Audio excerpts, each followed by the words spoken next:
আমরা যে স্বপ্নটা দেখেছি, একটা কথা খুব কষ্ট লাগে, একসময় কথা বলতে ভয়, মানে ভয় না ঠিক, মানে মনের মধ্যে দিতে থাকতো যে ডিজিএফআই এনএসআই কখন রাত্রেবেলা এসে গুম করে, কখন আবার ফলো করে, কখন আবার তুলে নিয়ে যায়। এখন কথা বলতে ভয় লাগে যে কোনটা বললে জানি ইনশা রাত করে, কোনটা না বললে জানি বিএনপি রাত করে, একদম ঝামেলার মধ্যে আছে। আমরা যারা মুক্তপন্থী আছে তাদের জন্য মহাবিপদ, কারণ আমরা দেখতে পাচ্ছি এত বড় একটা বিজয়ের পরে আমাদের সকলের মধ্যে একটা অস্থিরতা কাজ করছে।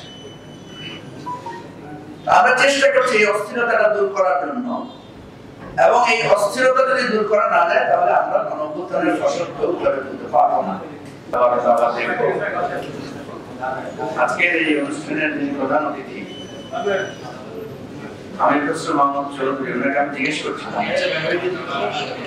যে গণঅভ্যুত্থানের একটা চূড়ান্ত মুহূর্তে আপনাকে যে গ্রেফতার করা হয়েছে এটাকে আপনি ভুলে গেলেন না? কারণ আমাদের সমাজে সবাই নিজেদেরকে কৃতজ্ঞ জাহির করে, সবাই নিজের কার কি অবদান এটা নিয়ে বক্তব্য রাখে।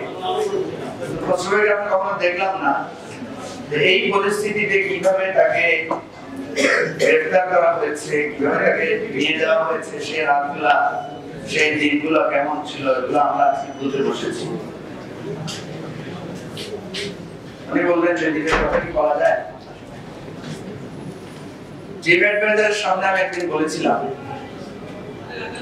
যে আপনারা যখন জুলাই অভ্যুত্থানের চিত্র আঁকেন,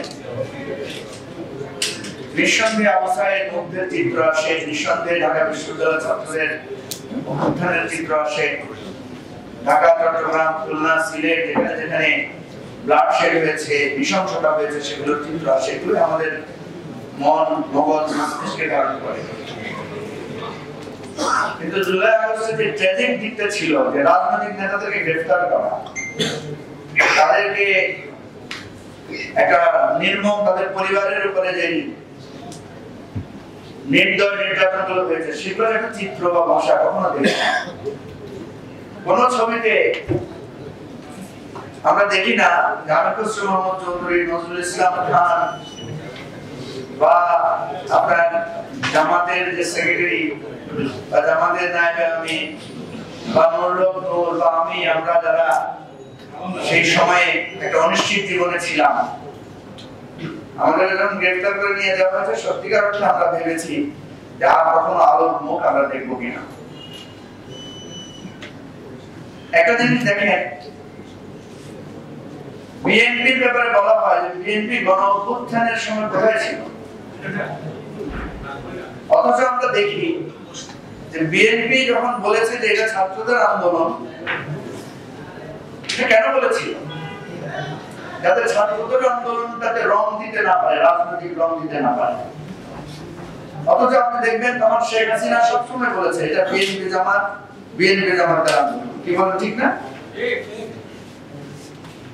যদিও এখন দেখা যাচ্ছে আসলে বিএনপি জামাতের হাত ছিল, কারণ গত কালকে মনে হয় নুরুল নূর একটা মিটিংয়ে বলছিল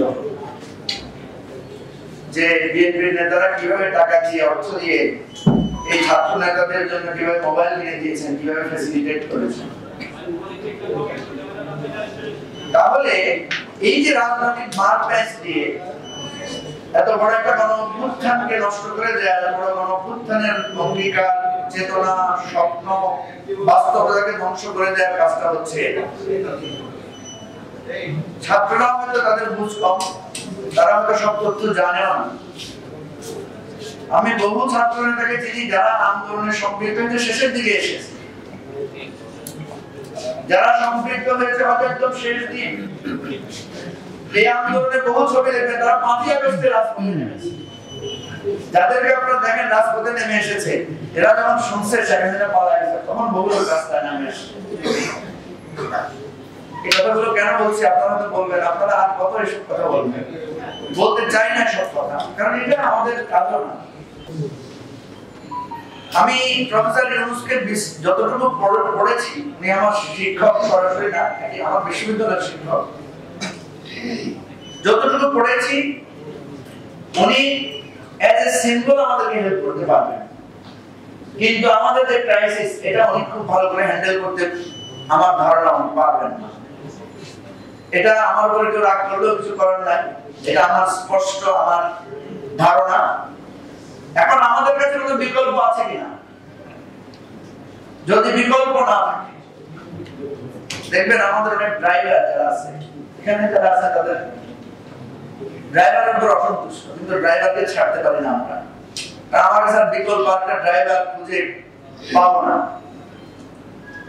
সুতরাং আমাদের চাওয়া এবং পাওয়া এবং বিশ্লেষণটা আমি খুব গুরুত্ব দিয়ে মনে করি, এখানে জাতীয় নেতৃবৃন্দ আছেন বলে বলছি। আমরা যে প্রত্যাশাটা চাই তার কাছে, যে আশাটা আমরা চাই, আমি খুব একটু আগে সাইফুল হক ভাই আর ইসমাইল জহুরুল্লাহকে বলছিলাম, প্রফেসর ইউনূসের কাছে যদি আজকে ফ্রান্স থেকে 4 জন আর্টিস্ট আসে নাম করা, দেখবেন উনি ওদের সাথে 1 ঘন্টা সময় দিবেন কথা বলার জন্য। ওদের সাথে ছবি তুলবেন, ওদের সাথে লাঞ্চ করবেন, ওদের সাথে কফি খাবেন। কিন্তু একজন 2 জন রাজনীতিবিদ গেলে উনি 5 থেকে 10 মিনিটের বেশি সময় উনি দিতে পারবেন না। এটা ওনার কনসেন্ট্রেশন। সুতরাং এই বাস্তবতাকে নিয়ে আমাদের রাজনৈতিক সমাধান কি হবে সেটা আমাদের নির্ধারণ করতে হবে।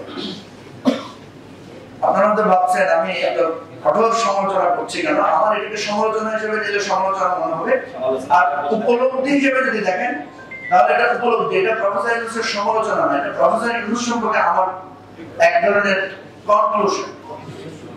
উনি যেই পথের লোক, উনি যেই চিন্তার লোক, এবং এটা উনি সরলভাবে বলেন যে আমি তো আপনাদের রাষ্ট্র শাসনের লোক না।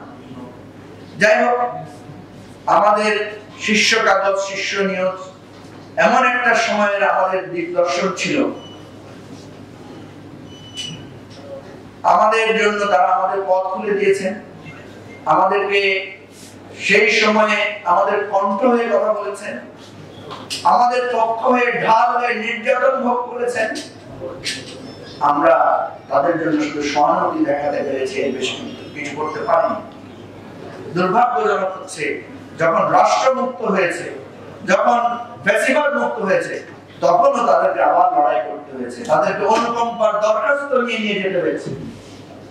আপনি জানেন, আমি একটা টেলিভিশনের গুরুত্বপূর্ণ দায়িত্বে ছিলাম, যেই দায়িত্বকালীন সময় আমার টেলিভিশন আমার চোখের সামনে যে বন্ধ হয়েছে, সেই টেলিভিশনের জন্য আমার দেশ এই নতুন ভাবে মুক্ত হওয়ার পরে যখন আমার বন্ধুরা আসলেন আবেদন করার জন্য সরকারের কাছে, আমি বলছি নো, আমরা আবেদন করবো না। এই রাষ্ট্রের কাছে কেন আমি আবেদন করব? এই রাষ্ট্রের জন্য যে রক্ত দিয়েছে, যে জীবন দিয়েছে, সে তো ফকির না। আপনার কাছে কি আবেদন করবে, আপনি তার ঘরে প্রাণ পৌঁছে দেবেন? আজকে প্রত্যেকের এই যে কথা বলা, এই যে ক্ষমতা, এই যে গাড়িতে পতাকা উঠানো, সেগুলোর পিছনে কি শিষ্য নিয়োগের অবদান নাই? সেগুলোর পিছনে কি সকলের তিল তিল করে শ্রম নাই? রাষ্ট্রের উচিত ছিল কাছে এসে ক্ষমাতে লাইসেন্স ফিরিয়ে দেয়া, ক্ষতিপূরণ দেয়া। আমি আজকে এখান থেকে দাবি করছি, শিষ্য নিউজ, শিষ্য কাগজ, দিগন্ত টেলিভিশন, আমার দেশ সহ যত টেলিভিশন বন্ধ হয়েছে, পত্রিকা বন্ধ হয়েছে, যত কর্মীরা, সাংবাদিকরা নিগৃহীত হয়েছে, প্রত্যেককে রাষ্ট্রের পক্ষ থেকে ক্ষতিপূরণ দিতে হবে।